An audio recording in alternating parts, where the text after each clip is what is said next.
وہ عمران خان کے ساتھ ہیں، کیونکہ وہ پاکستان کے ساتھ ہیں. جو پاکستان کے ساتھ ہے وہ عمران خان کے ساتھ ہے. صحیح. دوسرا جو فرنٹ سب سے خطرناک میں دیکھ رہا ہوں وہ تحریک تحفظ عین پاکستان والا ہے. نہیں آپ اس کو بہت ریٹ کر رہے ہیں. میں اس کو اس لیے ریٹ کر رہا ہوں کہ آپ کے دوست ہیں اخوندزادہ حسین صاحب. مجھے نہیں پتا آپ کی ان کے ساتھ کتنی دوستی ہے. ذرا ان سے جا کے ملیں تو صحیح. انہیں کہیں کہ وہ آپ کو جو 3-4 دن پہلے ایک میٹنگ ہے اس کا حوال بتائیں. مجھے تو نہیں بتاتے لیکن آپ سے ان کی دوستی زیادہ ہے مجھے لگتا ہے, تو آپ کو شاید زیادہ بتا دیں.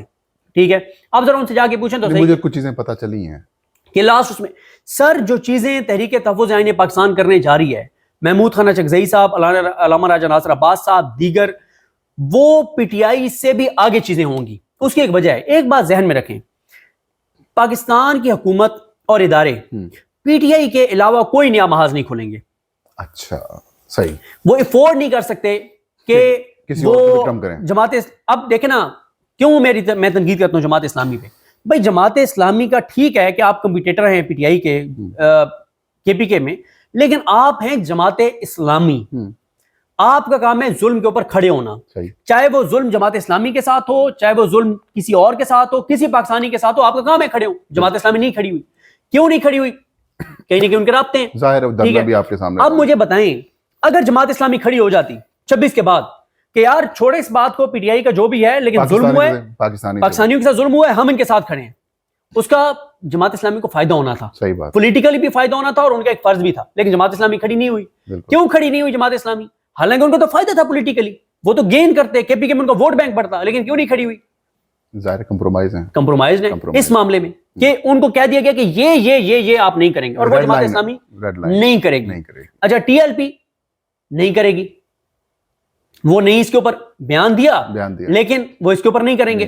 اچھا دیکھیں, اگر مجھے جماعت الدعویٰ کے کچھ لوگ ملے تو میں نے انہیں ایک بات کہی, میں نے کہا یار میری بات سنیں, آپ جماعت الدعویٰ ہو, T L P who, Jamaat Islami who, J you I F ہو, تمام وہ جماعتیں پی ٹی آئی سے ہٹ کے, اگر آپ تمام جماعتیں ایک چیز طے کر لیتی ہیں کہ آپ اپنے اپنے شہروں کی, آپ کی تنظیمات کہتی ہیں کہ بات سنیں, یہ مثال کے طور پہ احمد پور شرقیہ ایک تحصیل ہے, وہاں کی یہ ساری تنظیمیں اکٹھی ہوتی ہیں, کہتی ہیں کہ بات سنو, یہاں رہنے والے چاہے ان کا تعلق کسی بھی پولیٹیکل پارٹی سے ہو, کسی بھی مسلک سے ہو, کسی بھی نظریے سے ہو, کسی بھی زبان سے ہو, کسی بھی قوم سے ہو, لیکن یہ ہمارا علاقہ ہے, ہم یہ بیٹھ کے طے کر رہے ہیں کہ اگر کسی نے کوئی جرم کیا قانون کے مطابق اس کے خلاف کارروائی کریں گے, کسی کے گھر کی چادر چار دیواری کا تقدس پامال نہیں کریں گے.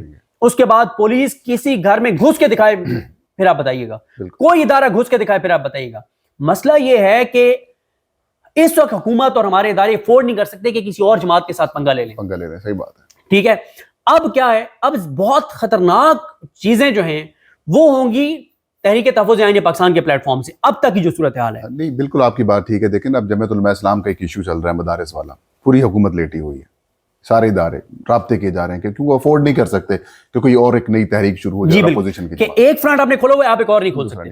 دیکھیں میں یہ دیکھ رہا ہوں کہ تحریک تحفظ عین پاکستان کو, کہ میں یہاں پہ ایک چیز بتا دوں پہلے تاکہ یہ ریکارڈ پہ رہے, پی ٹی آئی کے اندر سے 3-4 لوگوں کو لانچ کیا جائے گا جو کوشش کریں گے کہ تحریک تحفظ عین پاکستان اسٹرانگ نہ ہو. ٹھیک ہے, وہی کریکٹرز جو پہلے ادھر تھے جے یو آئی والے معاملے, بالکل وہ نہ ہو. کیوں؟ انہیں پتہ ہے کہ یہ اسٹرانگ ہو گیا نا تو کہانی ہماری ختم ہو جائے گا نا, پی ٹی آئی کی کہانی تو رہے گی بلکہ فائدہ ہوگا, دوسرا فرنٹ کسی اور کو نقصان ہوگا, اور ان کے بہاف پہ وہ کوشش کریں گے کہ نہ ہو. گو کہ اب تک چیزیں بالکل پازیٹیو سائڈ پہ جا رہی ہیں. تحریک تحفظ عین پاکستان کی جو لاسٹ میٹنگ ہوئی ہے وہ بہت خطرناک تھی حکومت کے لیے. اس میں محمود خان چکزئی صاحب نے ایک تجویز دی. انہوں نے کہا کہ ہمیں 3 دن کے لیے کے پی کے میں جرگہ کرنا چاہیے, اور انہوں نے کہا کہ وہ جو جرگہ ہوگا اس کو کھانا ہم دیں گے, پی ٹی آئی نہیں دے گی, پی ٹی آئی کی حکومت نہیں دے گی, پی ٹی آئی بھی نہیں دے گی, ہم دیں گے, ہم فنڈنگ کریں گے. کیوں؟ انہوں نے کہا کہ 3 دن کے پی کے میں جرگہ کریں اور کے پی کے لوگوں کو بتائیں کہ یہ ظلم ہوا ہے پٹھانوں کے ساتھ, پختونوں کے ساتھ, پشتونوں کے ساتھ, کام آگے کیا کرنا ہے. پھر اسی طرح سے ایم ڈبلیو ایم کے جو علامہ راجہ ناصر عباس ہیں, انہوں نے مشورہ دیا کہ آپ جس ڈسٹرکٹ کا شہید ہے اس ڈسٹرکٹ کے لوگوں کو نکالیں کہ یار یہ ہمارے ضلع کا بچہ تھا, ہمارا بچہ تھا, ہمارا بیٹا تھا, اس کو مارا گیا, ان کو نکالیں. پھر اسی طرح سے علامہ راجہ ناصر عباس صاحب نے ایک مشورہ دیا, انہوں نے کہا کہ پورے پاکستان کے اندر آپ کوئی ایک دن ایک ٹائم طے کریں, مثال کے طور پہ آپ ٹائم طے کریں کہ بدھ کے دن, مثال دے رہا ہوں, کہ 12 بجے پورے پاکستان میں جو کہیں بھی ہے, کوئی بندہ دفتر میں ہے, سڑک پہ ہے, چوک پہ ہے, چوراہے پہ ہے, کھیتوں میں ہے, کہیں بھی ہے, پورے 12 بجے 5 منٹ تک آپ نے اللہ اکبر کی صدائیں لگانی ہے. ٹھیک ہے، ان شہداء کے ساتھ اظہار یکجہتی کے لیے، مطلب یہ اس طرح کی تجاویز.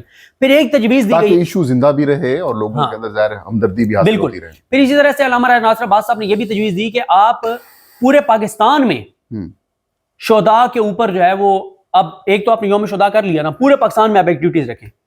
انہوں نے ایک مثال دی، انہوں نے کہا کہ یہ جو انقلاب ایران تھا وہاں پہ کیا ہوا تھا کہ کسی کو قتل کیا گیا تھا، اور امام خمینی صاحب کی طرف سے جو ان کے ساتھ لوگ تھے انہوں نے حوالہ دیا، وہ مجھے ایگزیکٹ بات نہیں پتا کہ انہوں نے کس کا حوالہ دیا، میڈیا بھی نہیں تھا سارا کچھ. تو انہوں نے کہا کہ اس کی جس کو قتل کیا گیا، جس کو شہید کیا گیا، اس کے لیے کسی ایک جگہ پہ قرآن خوانی رکھی گئی، دعائیہ تقریب رکھی گئی، نہ ہونے دی.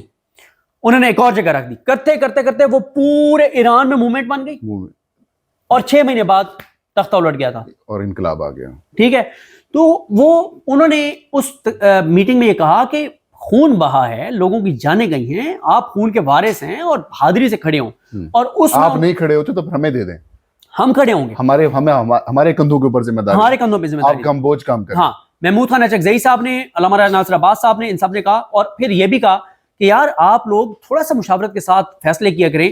20 نومبر کو ہم نے جلسہ رکھا ہوا تھا سندھ میں، جی ڈی اے نے اس میں شامل ہونا تھا. جی ڈی اے بہت بڑی طاقت ہے جی، سب سے پہلے الیکشنز کے خلاف جو سب سے بڑا گرینڈ جلسہ کیا احتجاج کا، وہ جی ڈی اے نے کیا تھا. بالکل. اب ایک اور بات سنیں، علامہ راجہ ناصر عباس صاحب جس دن یہ صبح اناؤنس ہوئی ہے فائنل کال، اس رات وہ بیٹھے ہوئے تھے پی ٹی آئی کے لوگوں کے ساتھ، تو کوئی مشاورت ہو رہی تھی کہ اس رات لاجز میں تھے اور اگلے دن ٹریول کرنا تھا. ان کو پتہ ہی نہیں تھا کہ اگلے دن اناؤنس ہو جائے گی نا فائنل کال. وہ بیٹھے تھے تو بات ہوئی کہ جی آپ خان صاحب کے پاس جائیں تو یہ کچھ چیزیں ڈسکس کریں اور یہ کریں.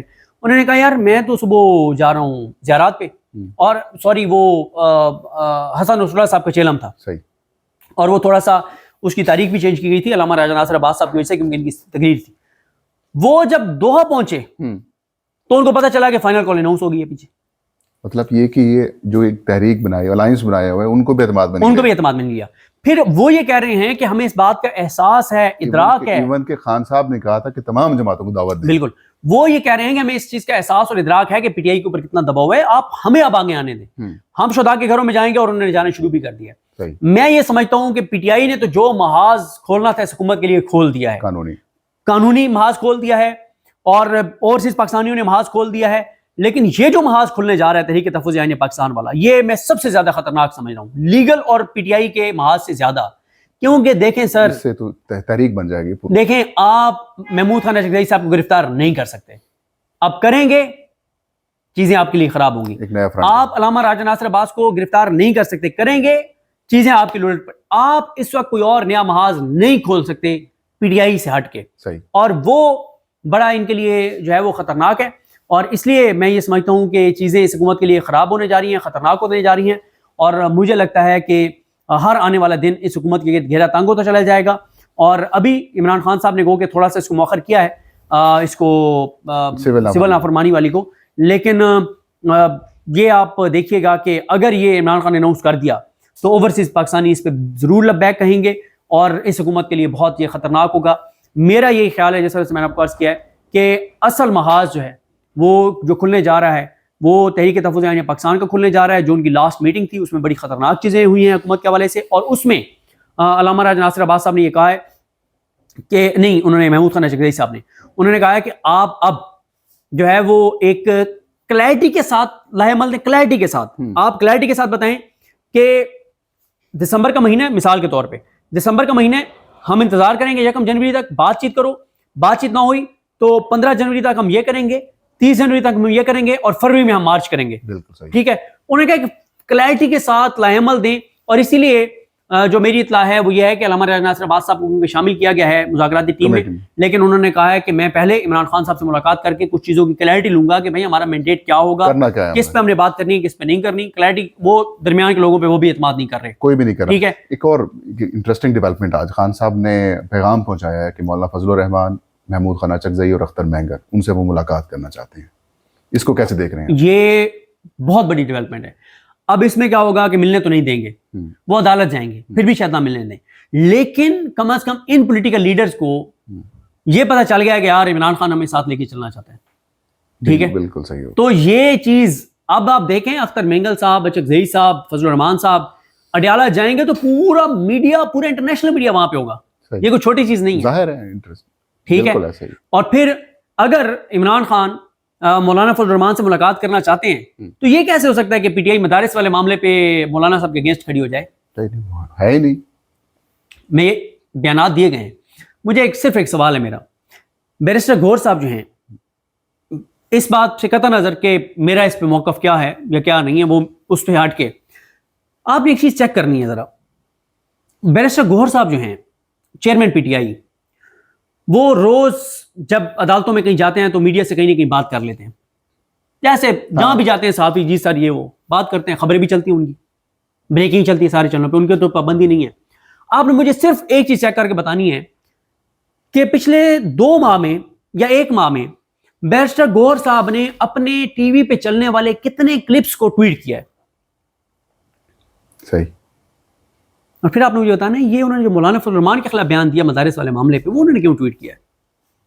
وہ تو ظاہر ہے پھر وہ معاملات بگڑ جاتے ہیں. ہم تو کہتے ہیں کہ پہلے وہ بیچارے ٹھیک ہے جو تحریک انصاف والے ہیں وہ اس وقت شدید دباؤ میں ہیں, بالکل وہ اس وقت وکٹم ہیں, اور ہم پھر وکٹم بلیمنگ میں آ جائیں گے, ورنہ تو بہت ساری چیزیں ہیں بیرسٹر گور والی. میں وہی بتا رہا ہوں کہ بیرسٹر گور صاحب کی ایسی کیا مجبوری تھی کہ وہ بیان دیتے ہیں مدارس کے حوالے سے, وہ چلتا ہے اور اس کو وہ ٹویٹ کرتے ہیں. جی مجھے تو اور بھی بہت ساری چیزیں جو میں نے آپ کو پرسنل ڈسکس کی ہوئی ہیں, یہ چیزیں ہیں. لیکن میں حکومت کے لیے زیادہ خطرناک محاذ تحریک تحفظ عین پاکستان کو سمجھ رہا ہوں, اور ساتھ ہی اگر یہ خان صاحب سے ملاقات ہو جاتی ہے تو یہ حکومت کے اوپر سرجیکل سٹرائک ہوگی. مولانا فضل الرحمان, اچکزئی صاحب, مینگل صاحب اور عمران خان کی ملاقات. مولانا فضل الرحمان نے ہی تجویز دی تھی کہ میں اکیلا ملاقات نہیں کروں گا. جب 26ویں آئینی ترمیم کے وقت معاملات چل رہے تھے تب یہ بات سامنے آئی تھی صدیق صاحب کہ مولانا فضل الرحمان کو یہ سجیشن دی گئی تھی JUI کی اپنی طرف سے کہ آپ چلے جائیں ملاقات کے لیے. تو انہوں نے کہا میں اکیلا نہیں جاؤں گا, میں اچکزئی اور اختر مینگل کو ساتھ لے کے جاؤں گا. اور پھر PTI نے کہا تھا, اسد کیسر نے کہا تھا اس میٹنگ میں کہ آپ کو روک دیں گے. انہوں نے کہا جب میں جاؤں گا تو پھر نہیں روکیں گے, بالکل ایسے ہی, جب روکیں گے پھر تب دیکھ لیں گے. بالکل ایسے ہی. تو حالات اس طرف اگر بن جاتے ہیں تو یقیناً صدیق جان جس طرح آپ کہہ رہے ہیں کہ ان کے لیے بڑی خطرے کی گھنٹی بھی بن سکتی ہے. اور ایسی صورتحال جب جنوری کے 20 یا 22 تاریخ کو ڈونلڈ ٹرمپ 47 میں صدر بنیں گے اور یہ موو پاکستان میں ہو رہی ہوگی تو بہت اس کا امپیکٹ آئے گا. یہ تھا آج کا ویلاگ. مجھے اور صدیق جان کو اجازت دیجیے. اللہ ہم سب کا حامی ناصر ہو.